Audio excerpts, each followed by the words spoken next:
Dans cette séquence vidéo du développement territorial et de ses fondements théoriques. Si certains économistes parlaient de la fin des territoires, avec l'avènement de la mondialisation, qui a créé des marchés globalisés qui s'affranchissent des frontières entre territoires et entre nations mêmes, avec des entreprises nomadaires qui délocalisent leur activité continuellement vers des espaces productifs qui créent des coûts de production les moins coûteux. En parallèle, on constate que des territoires tiennent bon malgré certaines recompositions à travers les phénomènes de sauvegarde et d'activation de ressources spécifiques difficilement transférables ailleurs et donc engendre ce qu'on appelle l'ancrage territorial. Ces territoires ne peuvent pas être considérés sous une logique d'encadrement et de découpage administratif, mais suivant une optique de territoire socialement construit avec des acteurs qui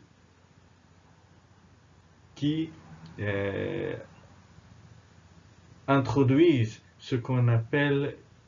la triple proximité à la fois géographique, organisationnelle et institutionnelle à l'origine d'un certain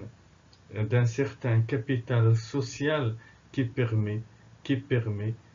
aux acteurs qui vivent au territoire de l'activer et de le rendre compétitif à l'échelle nationale et internationale. Mais d'abord, qu'est-ce qu'on entend par développement territorial? Celui-ci peut être défini comme étant une action, un processus d'action collective de mobilisation des acteurs locaux qui mettent en place des projets de développement de leur territoire, se forment de stratégies d'adaptation face aux contraintes extérieures et à la concurrence nationale et internationale, et en choisissant un positionnement stratégique et en optant pour une identité, une culture propre à leur territoire. De ce fait, le développement territorial ne peut être dicté et décrété de l'extérieur. Il reste une construction sociale locale. Même si des politiques de développement public de la part de l'État peuvent la soutenir et l'appuyer.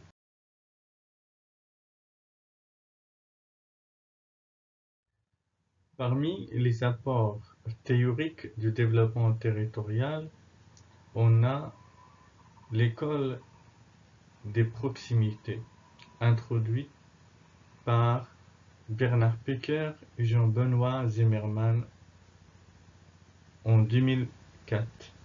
Il s'intéresse non pas à la location des ressources, mais à leur création, en insistant sur la proximité et la coordination entre les acteurs qui pourraient impacter favorablement la dynamique du territoire à travers des externalités positives des relations que nous, les acteurs locaux. Et donc, dans cette optique, le territoire n'est pas un espace neutre, réceptacle des activités productives, mais le terrain approprié pour concevoir et mettre en place des stratégies. Des stratégies productives de la part des acteurs du territoire qui favorisent en fin de compte et secrètent le développement de leur territoire. Dans ce cadre, on peut distinguer entre trois types de proximité à l'échelle territoriale. D'abord, une proximité géographique qui insiste sur la dimension spatiale d'une activité productive et réfère à la localisation des acteurs et des facteurs au sein d'un périmètre d'une aire géographique donnée. Cette faible distance permet, entre autres, la minimisation des coûts du transport, des transactions, mais aussi la maximisation des externalités positives en termes de transfert de connaissances, d'échange d'informations et de circulation des facteurs productifs. Par contre, la proximité organisationnelle est plutôt non spatiale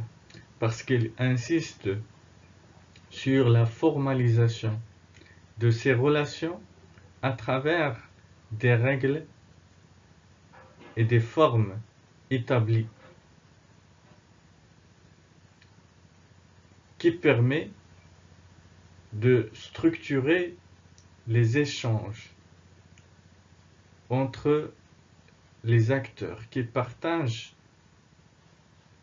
les mêmes problèmes productifs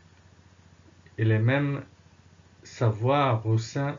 d'une branche économique, par exemple. Troisième proximité, c'est la proximité institutionnelle qui insiste d'abord sur la présence d'institutions publiques ou privées qui soutiennent les activités productives et limitent les conflits. Il réfère aussi aux règles et aux normes et aux conventions partagées par les membres d'un secteur ou d'une branche économique donnée, permettant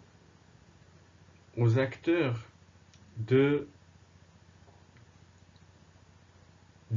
déterminer des choix et des stratégies collectives à même de booster le développement de leur territoire. Deuxième fondement théorique du développement territorial est le concept du capital social qui a été mobilisé dès le XIXe siècle avec l'économiste ou sociologue Max Weber avec son ouvrage célèbre L'éthique protestante et l'esprit du capitalisme, en défendant l'idée que, contrairement à la doctrine catholique, l'éthique protestante tolérante a favorisé l'essor du capitalisme en Europe occidentale Ceci démontre que l'environnement institutionnel et sociologique est une condition sine qua non du développement économique territorial. Par capital social, on entend l'ensemble des règles et des réseaux qui permettent à la fois de régir les interactions entre les acteurs au sein d'un territoire et de faciliter les échanges, les interactions et la coopération entre acteurs qui mettent en place une action collective finalisée pour résoudre des problèmes productifs et réussir des stratégies de compétitivité territoriale.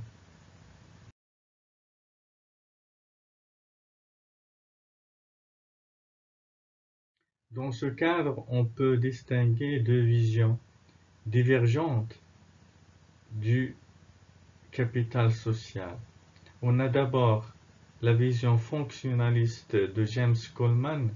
qui insiste sur les effets bénéfiques du capital social en termes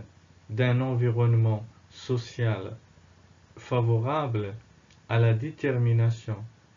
des codes déontologiques, des droits et des obligations des membres d'une communauté qui s'impose des règles et des sanctions en cas d'infraction. Ces interactions entre les membres facilitent aussi la circulation d'échanges et d'interactions entre les membres au sein d'une structure administrative formalisée. Par contre, Pierre Bourdieu considère le capital social sous l'angle de ressources et de richesses qui peuvent être mobilisées en termes de réseaux sociaux au sein d'une société donnée et qui permet une certaine cohérence, une homogénéité de leurs membres et faciliter de ce fait la cohésion et la définition de stratégies collectives réussies.